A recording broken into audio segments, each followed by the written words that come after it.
నమస్కారం. లక్ష్మి చెప్పే కథలకు స్వాగతం. వీణులతో వీక్షించటానికి సిద్ధం కండి. ప్రియ సఖులు, ఇప్పుడు మనం ప్రముఖ సీనియర్ రచయిత శ్రీ పిఎస్ నారాయణ గారు రచించిన మిథ్యాబింబాలు అనే నవలను ధారావాహికంగా విందామండి. ఈ నవల విశ్వావసు ఉగాది నవలల పోటీలో ద్వితీయ బహుమతి పొంది 1965 సంవత్సరం సెప్టెంబర్ నుండి 1966 జనవరి వరకు ఆంధ్రప్రభ వారపత్రికలో ధారావాహికంగా ప్రచురింపబడింది. ఇప్పుడు మొదటి భాగం వినేద్దామండి. తెలుగుదేశంలో కృష్ణానదీ తీరాన 500 గడపతో ఒక జమీందారీ గ్రామం ఉంది. దాని పేరు మాధవాపురం. ప్రస్తుతం జమీ అయితే లేదు కానీ దాని అవశేషాలు అన్నట్టుగా పడిపోయిన మట్టి కోట, విశాల ప్రాంగణం, జోడు గుర్రాల టాంగా కనపడుతూనే ఉంటాయి. ఆ జమీ పూర్వపు శోభను గుర్తుకు తెస్తున్నట్టుగా ఇప్పటికీ ఆ ఆఫీసు ముందు కంచు గంట గంటకు మ్రోగుతూనే ఉంటుంది. ముసలి మేనేజర్ తన పాత డెస్క్ ముందు కూర్చుని వెండి ఫ్రేము కళ్ళజోడు వెనక నుంచి చూస్తూ ఎప్పుడూ పుస్తకాలు తిరగేస్తూనే ఉంటాడు. ఆ రోజు సాయంత్రం ఆ ఊరంతా కళ్ళకళ్ళలాడుతోంది. పెద్ద వీధి అనిపించే ఆ వీధి నిండా రంగు కాగితాల తోరణాలు కట్టారు. ప్రియబంధు ముందు పెద్ద పందిరి వేశారు. అక్కడికి 10 మైళ్ళ దూరం నుండి తెప్పించిన స్పీకర్ సెట్లో నుండి సినిమా పాటలు వినపడుతున్నాయి. ప్రియబంధు జనంతో హడావుడిగా ఉంది. అంతమందిలోనూ 2 యువకులు ఎక్కడంటే అక్కడ ప్రత్యక్షం అవుతూ తిరుగుతున్నారు. వారిలో ఒకరు ప్రియబంధు స్వంతదారుడు మధుమూర్తి, రెండవ అతను అతని మిత్రుడు సారథి. ఆ రోజున ఆ గ్రామంలో స్థాపిస్తున్న ఆసుపత్రికి ప్రారంభోత్సవం జరుగుతున్నది. ఇక వాళ్ల జోలికి మృత్యువే రాదన్నంత ఆనందంగా ఉంది అక్కడ ప్రజలకు. అది వాళ్ళకు పర్వదినం. ఎన్నాళ్ళు లేని ఆసుపత్రి ఈనాడు రావటానికి కారణం నెల రోజుల క్రితం జరిగిన ఒక విచిత్ర సంఘటన.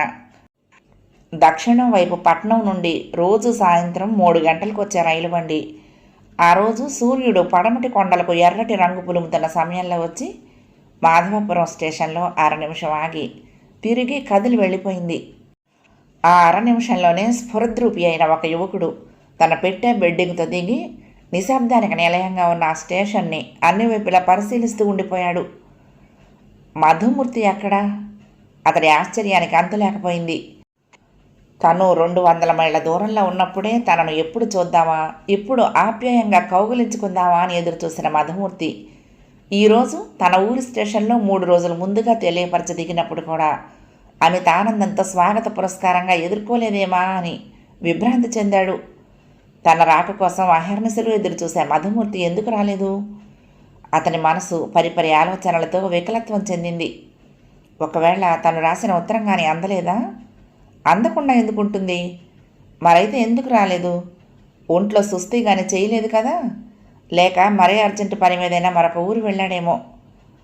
తన పిచ్చి కానీ తను స్వయంగా రావటానికి వీల్లేని ఇబ్బందులు ఏమైనా కలిగితే కనీసం మరొక మనిషినైనా పంపి ఉండేవాడు. మరేమిటి? సారథికి కాస్త చికాకు వేసింది. పెట్టే బిడ్డింగు అక్కడే పెట్టి స్టేషన్ మాస్టర్ గదిలోకి వెళ్ళాడు. ఇక్కడికి మాధవపురం ఎన్ని మైళ్ళు ఉంటుందో చెప్పగలరా? అడిగాడు. ఏదో రాసుకుంటున్న ఆయన తాళెత్తి, జమీందారు గారి బంధువులా మీరు అన్నాడు. కాదు, సమాధానం ఇచ్చాడు సారథి. అయితే మీరు గట్టి చిక్కుల్లో పడ్డట్టే. జమీందారు గారి టాంగా వచ్చే ఆశ కూడా లేదన్నమాట. బండి ఆలస్యంగా వస్తే వెంకన్న ఎద్దుబండి కూడా ఉండదు. మీ బంధువులకు మీరు ముందుగా వస్తున్నట్లు తెలియపరచలేదా? అడిగాడు స్టేషన్ మాస్టర్.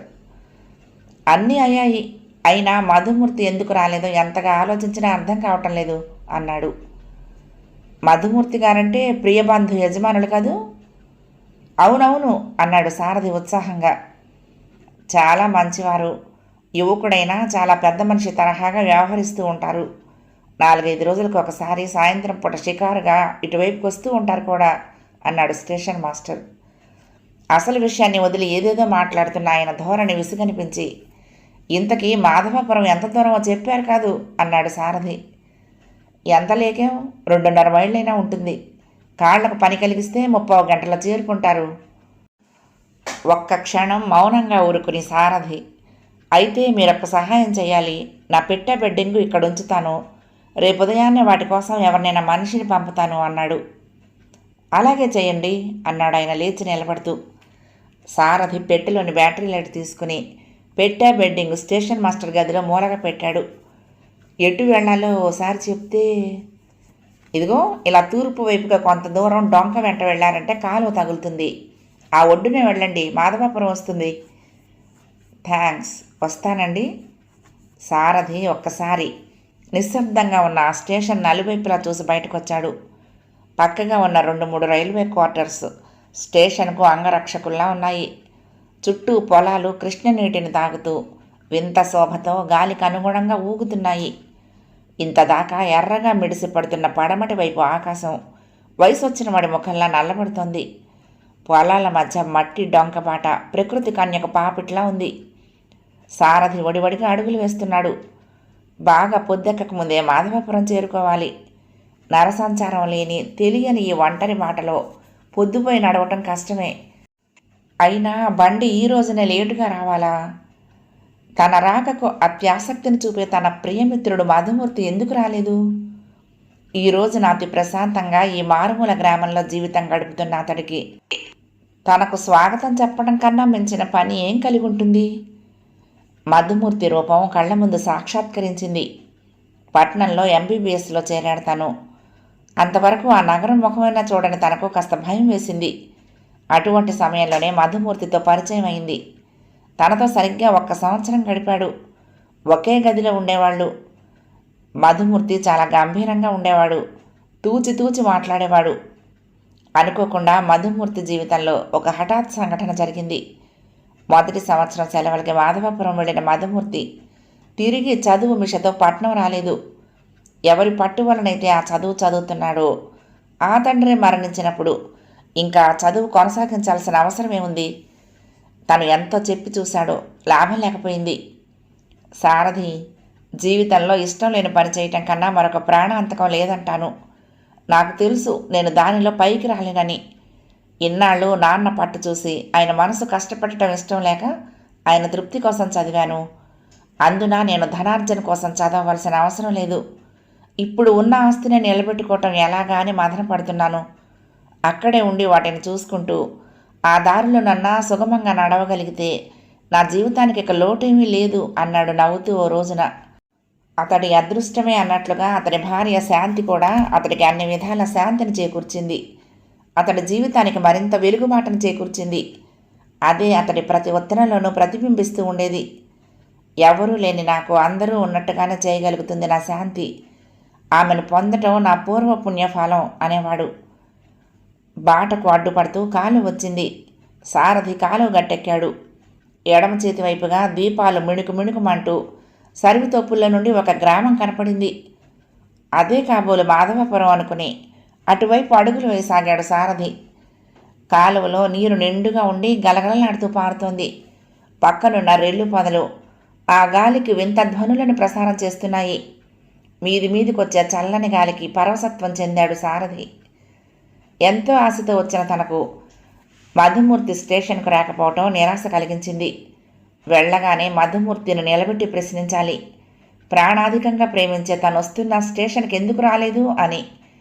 ఇంత దూరానున్న స్టేషన్కి బండి తీసుకురావాల్సింది పోయి అసలు మనిషే పాత్తాలేడు. తను ఇటు కృష్ణానది దాటి ఎన్నడూ రాలేదు. 4 రోజులు సెలవులు ఇచ్చారని తెలిస్తే చాలు తన ప్రాణం తీసేవాడు మధుమూర్తి. ఉత్తరాల మీద ఉత్తరాలు కురిపించేవాడు. ఎందుకు సారథి నన్ను ప్రేమిస్తున్నానంటావు? నన్ను మించిన మిత్రుడు నీకు లేడంటావు. కానీ నా మాటకు ఎందుకు విలువవు? మాధవాపురం వచ్చి 4 రోజుల పాటు నాతో గడిపి నాకు ఎందుకు ఆనందాన్ని చేకూర్చలేవు? ఈ సెలవుల్లోగానే నువ్వు రాకపోయావో ఇక నేను ఎన్నడూ నీ దగ్గరకు రాను. ఎప్పటికప్పుడు తను వెళ్దామని అనుకుంటాడు. అన్ని 100 మైళ్ళ దూరం వెళ్ళి 4 రోజుల్లోనే ఎలా తిరిగి రాగలడు? వెళ్తే కనీసం 1 నెలైనా ఉండాలి. మధుమూర్తితో సాయం సమయాల్లో సరివితోపుల్లో తిరగాలి. నదిలో రెల్లు పొదలను తవ్వుకుంటూ గంటల తరబడి ఈత కొట్టాలి. పడవలు లాగే పల్లెవాళ్ల గీతాలు వింటూ తనను తాను మర్చిపోయి లీనమవ్వాలి. ఇన్ని కోరికలు 4 రోజుల్లో ఎలా తీర్చుకోగలడు? పోనీ అన్నాళ్ళు ఉందావా అంటే చదువుతున్నది ఎంబీబీఎస్. ఎంతో కష్టపడి చదివితే తప్ప కృతార్థుడవటం కష్టం. ఒకవేళ ఏదో విధంగా సర్ది చెప్పుకుని వెళ్దామా అంటే మరొక అడ్డంకి. అందుకనే ఎప్పటికప్పుడు దాటేస్తున్నాడు. సంవత్సరం క్రితం మధుమూర్తి శాంతికి పట్నం చూపే మిషతో వచ్చాడు. వాళ్ళున్న 3 రోజులు తన గదిలోనే ఉన్నారు. వెళ్ళేటప్పుడు శాంతి కూడా ఆహ్వానించింది, తప్పకుండా రండి అంటూ. అప్పుడు మధుమూర్తి నవ్వుతూ అన్నాడు, వాడెట్లాగూ నీ మాట వినడు, లాభం లేదు. నా మాట విన్న చెల్లెలైనా తీసుకొచ్చి వాడికి అంటకట్టాలి. ఆమన్నా ముక్కుకు తాడేసి లాక్కొచ్చి మాధవపురంలో పడేస్తుంది అని. తను నవ్వి ఊరుకున్నాడు. తన రాక కోసం ఇంత ఆసక్తి చూపిన మధుమూర్తి ఈ రోజున తనను ఎందుకింత నిర్లక్ష్యం చేశాడు? దానికి జవాబు మాధవాపురంలో శాంతికి నిలయమైన ప్రియబంధువులు నివసిస్తున్న మధుమూర్తి దగ్గరే ఉంది. ఇంకా కొన్ని క్షణాల వరకు తనకు అర్థం కాని ప్రశ్నే అది. బహుశా ఉత్తరం అందలేదేమో. మాధవాపురం దాపులోకి వచ్చేటప్పటికి చీకటి నల్లటి దుప్పటిలా ప్రకృతిని కప్పేసింది. యోజనాల దూరంలోని నక్షత్రాలు చీకటిని చేల్చలేని వ్యర్థ ప్రయత్నం చేస్తున్నాయి. గాలి శీతల ధ్వనులతో మందంగా పయనిస్తోంది. మాధవాపురం వైపు ఉన్న వంతెన దాటి మట్టి బాటలో కాలు పెట్టిన తర్వాత 2-3 మామిడి తోపులు దాటిపోయాయి. చెదురుమదురుగా ఉన్న చిన్న చిన్న దీపాల మిణుకు మిణుకు కాంతులతో తారట్లాడుతున్న పూరిళ్ళు వెనక్కి వెళ్ళిపోయాయి. తర్వాత పెంకుటిళ్ల వరుస దాటిన తర్వాత ఒక పెద్ద వీధి వచ్చింది. ఇదే జమీందారు గారి వీధి కాబోలు అనుకున్నాడు. 4 రోడ్ల కూడలి వద్ద మాట్లాడుకుంటున్న వ్యక్తుల దగ్గరికి వెళ్ళి, ఇక్కడ మధుమూర్తి గారి ఇల్లు ఎక్కడా అని అడిగాడు. మాట్లాడుకుంటున్న ఆ 4 ఒక క్షణం నిశ్శబ్దంగా నిలబడిపోయి సారథిని తేరిపార చూశారు. వాళ్ళ నడవడికి సారథికి చికాకు వేసింది. కొద్దిగా గొంతు హెచ్చించి, మీకు మధుమూర్తి గారి ఇల్లు తెలుసా అన్నాడు. మీరు వారికి బంధువులా అడిగాడు ఆ 4లో ఒక పెద్ద ఆయన. కాదు, మిత్రుణ్ణి. ఒక్క క్షణం ఆగి, మీరు ఇటు సరాసరి పైకి వెళ్ళండి. వీధి చివర 2 అంతస్తుల పెద్ద మేడ కనిపిస్తుంది. ఇంటి ముందు పెద్ద గేటు. ఈ వరుసలో అంత పెద్ద మేడ మరొకటి లేదు. మీరిట్టే పసిగడతారు అన్నాడు ఇందాక ప్రశ్నించిన వ్యక్తి. తిరిగి ఆ ప్రదేశాన్ని నిశ్శబ్దం ఆవరించింది. వారి వింత ప్రవర్తనకు ఆశ్చర్యపోతూ సారథి వడివడిగా ముందుకు అడుగులు వేశాడు. అతడిలోని ప్రతి నరము మధుమూర్తిని ఎప్పుడు చూద్దామా, అతన్ని ఎప్పుడు హృదయానికి హత్తుకుందామా అని ఆతృత చెందుతోంది. దూరం నుండి ఆ 2 అంతస్తుల పెద్ద మేడను చూసి ఆశ్చర్యపోయాడు సారథి. ఇదే నా ప్రియబంధు, ఇంత నీరసంగా నిర్జీవంగా కాంతివిహీనంగా ఉందేం? ఇంత పెద్ద మేడలో ఇంకా దీపమైనా వెలిగించలేదా? మధుమూర్తి వాళ్ళు ఊళ్ళో లేరా? ఎక్కడికి వెళ్ళారు? బ్యాటరీ లైట్ వెలిగించి దగ్గరకల్లా వెళ్ళి గేటు మీద అక్షరాలు చూశాడు. అవును, ఇదే ప్రియబంధు. సారథి అయోమయంగా గేటు నెట్టుకుని లోపల వరండాలకు కాలుపెట్టాడు. తిరిగి బ్యాటరీ లైటు మూసి ఉన్న తలుపు మీదకు వేసి కొంత మనస్థిమితం చెందాడు. తలుపులు దగ్గరికి వేసున్నాయి.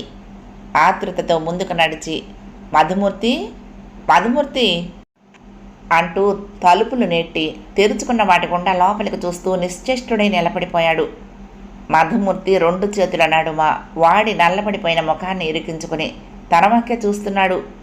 అతడి కళ్ళు తాగిన వాడి కళ్ళలా ఎర్రగా మండిపోతున్నాయి.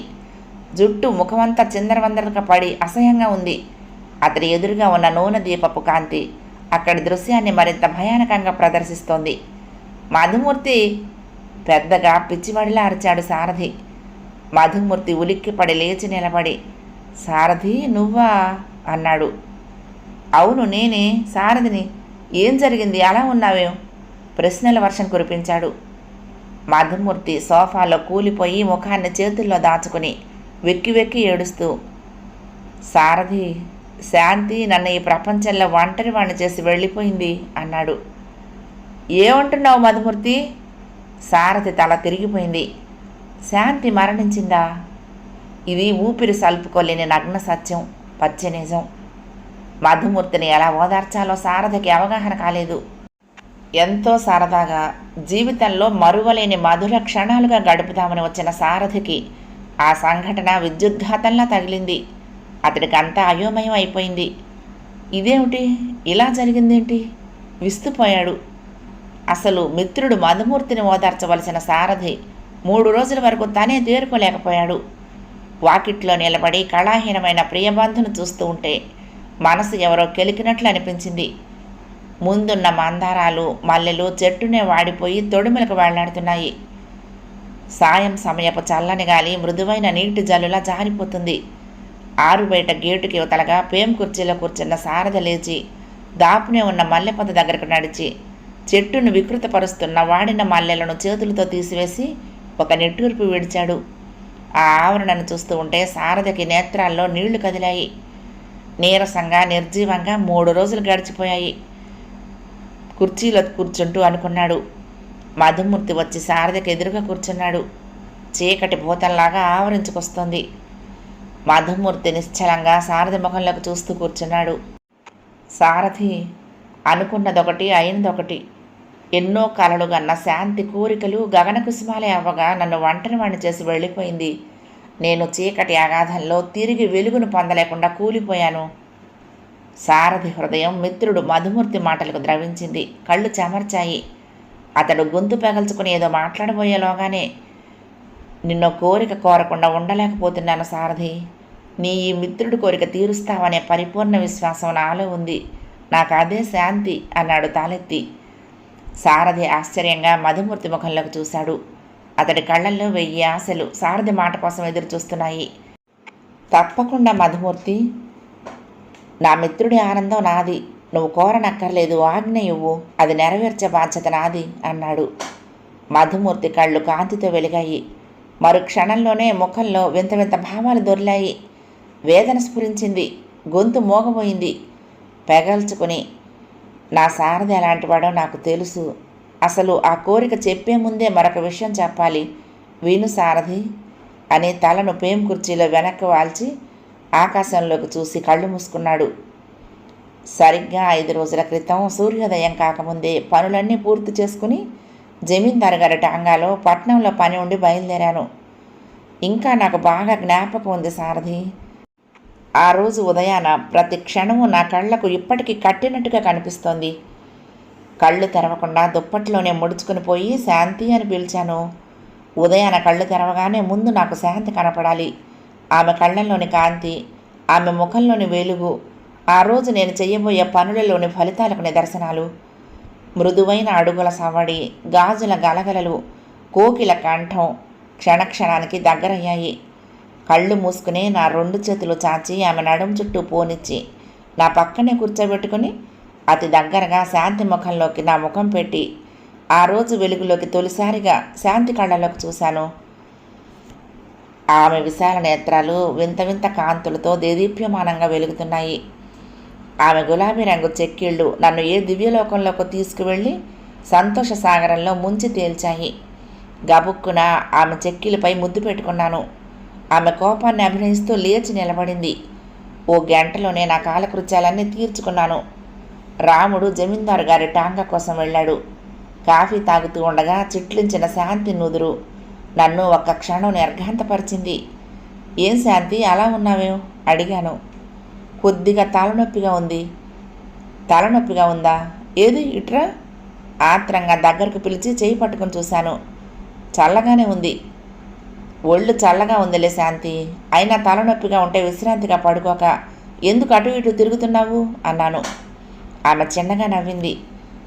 ఏం పర్వాలేదు, నేనేం చేస్తున్నానని. మీ కనుసన్నల్లో మెలుగుతూ మీకు కావలసినవి ఇస్తూ తిరుగుతూ ఉంటే అసలు ఆ బాధ నాకు ఉన్నట్టుగా కూడా అనిపించదు అంది. ఇంకా మాటలు చాలు శాంతి, పద వెళ్దాము అన్నాను ఆమె చేయి పట్టుకుని.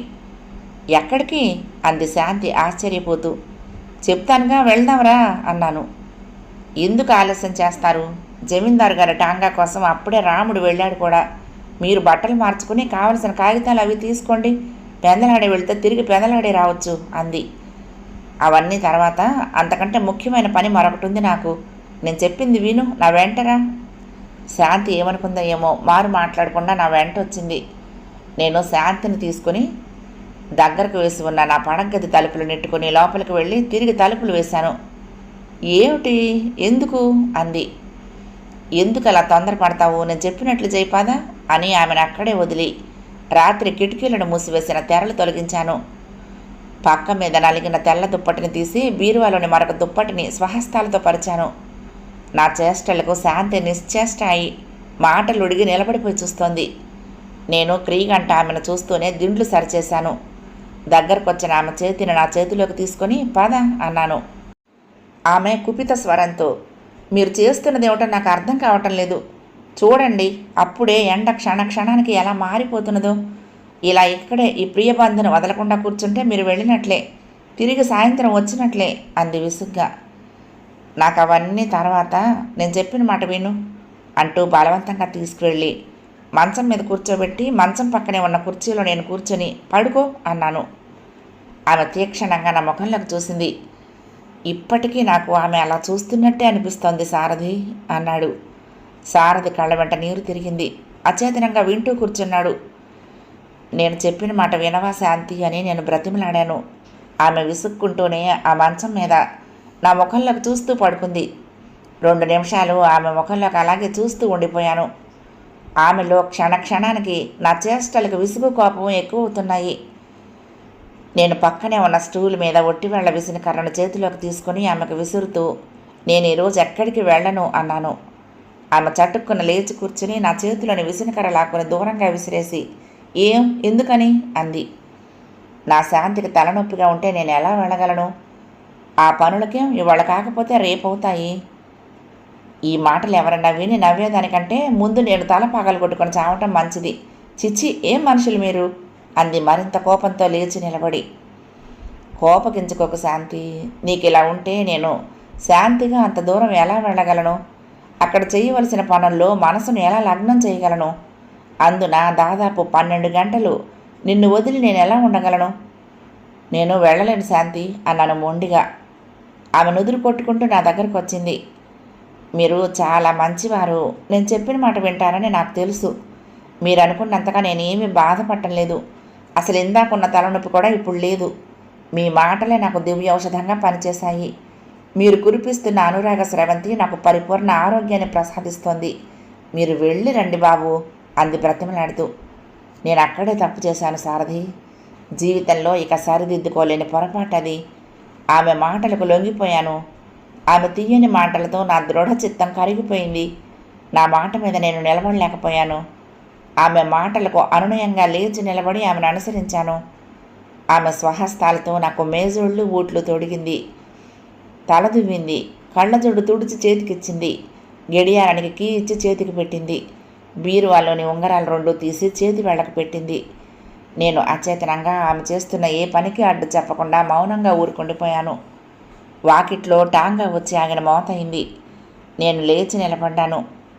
శాంతి నా దగ్గరగా వచ్చి నా ఎదురుగా నిలబడి నా కళ్ళల్లోకి చూస్తూ చిలిపిగా నవ్వింది. అయ్యా మహాశయ, భార్యకు తలనొప్పి వచ్చిందని, అందున సూక్ష్మంగా ఎవరైనా పట్నంలో పని ఉండి అన్ని ఏర్పాట్లు చేసుకొని వెళుతూ మానుకున్నారంటే పొట్ట చెక్కలయ్యేలా నవ్వుతారు. అసలు ఇలాంటి మనిషి ఉన్నారంటే జూలో జంతువును చూసినట్టుగా చూస్తారు కూడా. చక్కగా వెళ్ళి పనులు పూర్తి చేసుకుని పెందరాడే ఇంటికి రండి. మీ శాంతికి ఏమీ పర్వాలేదు. మీకోసం ఎదురు చూస్తూ కూర్చుని ఉంటుంది అంది. ఏది నవ్వండి, అలా దివాలా తీసిన మొహం వేశారేమిటి? నవ్వండి అంది. శాంతి చేష్టలకు మాటలకు నాకు నవ్వు వచ్చింది. నేను నవ్వాను. ఆమెను 2 చేతుల్లోనూ బంధించి దగ్గరికి లాక్కుపోయాను. ఆమె తప్పించుకుని చట్టుక్కున వంగి నా పాదాలకు నమస్కరించింది. ఏమిటిది పిచ్చి పని అన్నాను. ఆమె కళ్ళు నీలాలను కురిపిస్తున్నాయి. ఇవి ఆనంద భాష్పాలు. మీలాంటి భర్తను ఆమెను మాట పూర్తి చేయనీయకుండానే బయటకు వచ్చాను సారథి. అక్కడ కూడా మరొక పొరపాటు చేశాను సారథి. ఆమె ఆశీర్వదించమని కోరినప్పుడు 100 ఏళ్ల ఆయుష్తో సౌభాగ్యవతిగా జీవించమని ఆశీర్వదించి ఉండాల్సింది. అలా దీవించి ఉన్న నా శాంతి నాకు దక్కేదేమో. మనసు ప్రియబంధు మీద, ప్రియబంధంలోని శాంతి మీద. మనిషిని పట్నంలోనూ ఉన్నాను. సాయంత్రం 5 గంటలకే అన్ని పనులు పూర్తి చేసుకుని జమీందారు గారి టాంగాలో తిరిగి మాధవపురం బయలుదేరాను. ప్రియబంధు ముందు కాలు మోపేటప్పటికి 7 గంటలయింది. ఎందుకో తలెత్తి ఇంటి వంక చూస్తే ఒళ్ళు జలతరించింది. ఒక్క శాంతి గదిలో తప్ప మరెక్కడా దీపాలు వెలగటం లేదు. జనమంతా హడావుడిగా అటు ఇటు తిరుగుతున్నారు. నాకేమీ పాలుపోలేదు. శాంతికి ఎలా ఉంది?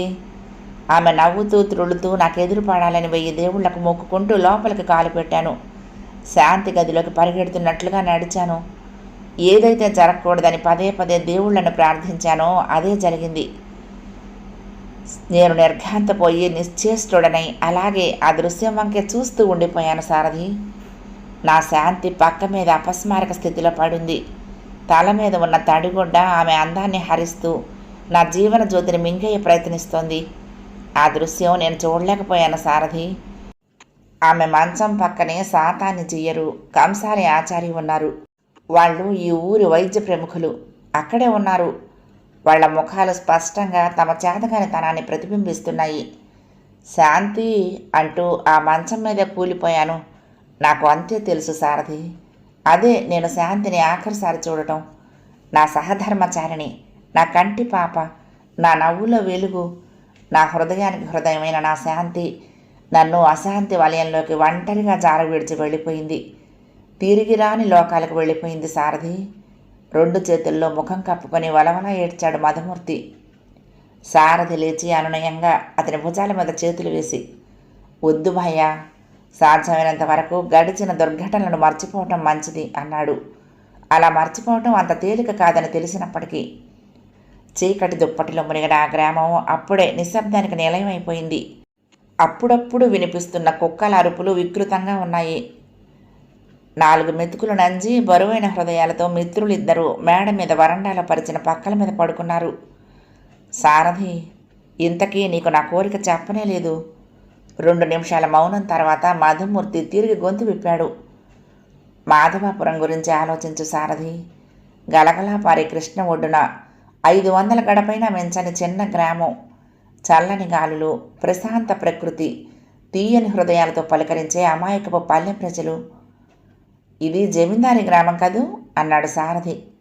అవును, కానీ జమీందారు గారు ఎక్కువగా ఇక్కడ ఉండరు. ఎప్పుడూ పట్టణంలో తన సొంత బంగళాలో ఉంటూ ఉంటారు.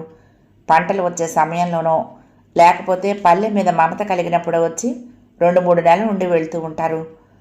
సారథి, ఇక్కడికి పట్టణం ఎంత దూరమో తెలుసా? 10 మైళ్ళు. సరైన రహదారులు లేవు. ఈ ఊరి ప్రజలు ఎవరైనా అక్కడికి వెళ్ళాలంటే 4 గంటలు 2 ఎడ్ల బండిలో ప్రయాణం చేయాలి. ఒక్క క్షణం ఆగి మళ్ళీ అన్నాడు, కావలసినంత డబ్బు ఉండి అందుబాటులో జమీందారు గారి టాంగా ఉన్న నేనే నా శాంతిని రక్షించుకోలేకపోయాను. ఒక విషజ్వరం వలన ఔషధ సౌకర్యం లేక నా శాంతి మరణించింది. మరొక మాటలో చెప్పాలంటే చేజేతిలా నా శాంతిని నేనే చంపుకున్నాను సారథి. ఒక విధంగా అంతే. నోటి వెంట మరొక మాట రాక నుదురు పట్టుకుని అలాగే కూర్చుండిపోయాడు మధుమూర్తి. ఊరుకో మధుమూర్తి. అవును సారథి, నిజం. ఇన్ని సౌకర్యాలున్న నాకే ఇంత అన్యాయం జరిగినప్పుడు ఏ సౌకర్యాలు పొందలేని ఈ పల్లె ప్రజలు ఇంకెలాంటి ఇబ్బందులు పడుతున్నారో ఊహించుకో. ఈ రోజున నాకు అనుభవం అయ్యేటంత వరకు ఇక్కడ పరిస్థితులు ఇంత ఘోరంగా ఉన్నాయన్న భావనే కలగలేదు. ఇప్పుడు పూర్తి అశాంతి నన్ను కలచివేస్తోంది. సారథి, నేను ఈ బాధ భరించలేను.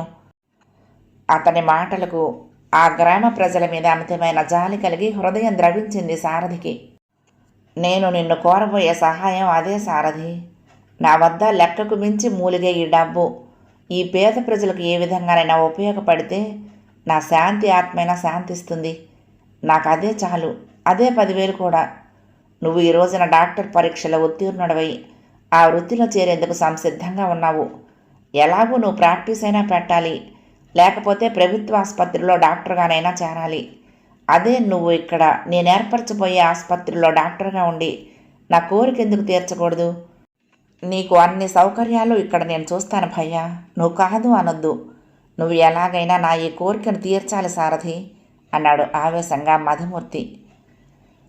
మధుమూర్తి కోరికకు పర్యవసానం అన్నట్టుగానే ఈ రోజున ఆ గ్రామంలో శాంతి నిలయం అనే పేరుతో ప్రియబంధు భవనం కింద భాగమంతా ఆసుపత్రిగా మారిపోయింది.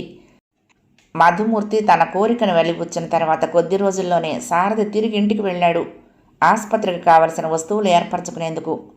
ఆ మాటలు విన్న సారథి తండ్రి మొదట్లో ఆటంకపరిచిన తర్వాత సారథి మొండి పట్టుదల చూసి మనసు మార్చుకోకుండా ఉండలేకపోయాడు. ఒక విధంగా సారథి వదిన కృష్ణప్రియ మరిది మాట నెగ్గేందుకు గాను ఎంతో సహాయం చేసింది. సారథి తండ్రి కూడా డాక్టర్గా లక్షలు ఆర్జించాడు. ఆయన 2 కొడుకుల్లో పెద్ద కొడుకు బిఎల్ చదివి లాయర్గా అక్కడే ప్రాక్టీస్ పెట్టి మంచి పేరు తెచ్చుకున్నాడు. 2వ కొడుకు సారథి. ఇంటి మొత్తానికి అతడే చిన్నవాడవటం వలన అతడి మాటకు తిరుగు లేకుండా పెరిగాడు ఇంతవరకు. హాస్పిటల్ ప్రారంభోత్సవం నాటికి కుటుంబం అంతటినీ రమ్మనమని సారథి కోరాడు, కానీ తర్వాత ఎప్పుడైనా వస్తామని చెప్పి వాళ్ళు మానుకున్నారు. ఆ ఇంటిలో చిన్ననాటి నుండి ఉండి సారథిని ఎత్తుకుని మోసి పెంచిన 50 ఏళ్ల వృద్ధ నౌకరు గోవిందు, వంట మనిషి నాయరు సారథికి సహాయంగా మాధవపురం వచ్చారు. ఆసుపత్రి ప్రారంభోత్సవం కార్యక్రమం పూర్తయ్యేటప్పటికి సాయంత్రం 6 గంటలైంది. దాని తర్వాత ఆ గ్రామ పెద్దలకు అల్పాహార విందు జరిగింది. ఆహ్వానించబడిన జమీందార్ గారైతే స్వయాన రాలేకపోయారు. కానీ ఆయన రాలేకపోయినందుకు విచారాన్ని వ్యక్తపరుస్తూ ఆసుపత్రి ప్రారంభోత్సవ సమయంలో శుభాకాంక్షలు తెలియపరుస్తూ జాబు రాశారు. సారథి మధుమూర్తి ఇద్దరూ పచ్చటి తోరణాలతో కళకళలాడుతున్న పందిరిలో నిలబడి ఉన్నారు. మధుమూర్తికి ఆ రోజున శాంతి పేరు మీద జరిగిన ఆ శుభకార్యంతో కళ్ళు ఆనందంతో చెమర్చాయి. సారథిని కౌగిలించుకొని కృతజ్ఞుణ్ణి భయ్యా అన్నాడు. మొదటి భాగం సమాప్తం. ప్రియ సఖులు, ఈ కథ మీకు నచ్చితే తప్పకుండా లైక్ చేయండి, షేర్ చేయండి, కామెంట్ చేయండి, సబ్స్క్రైబ్ చేసుకుని నన్ను ఎంకరేజ్ చేయండి. ఉంటానండి. ప్రేమతో లక్ష్మి, కృష్ణాతీరం, దుర్గమ్మ సన్నిధానం. నమస్తే.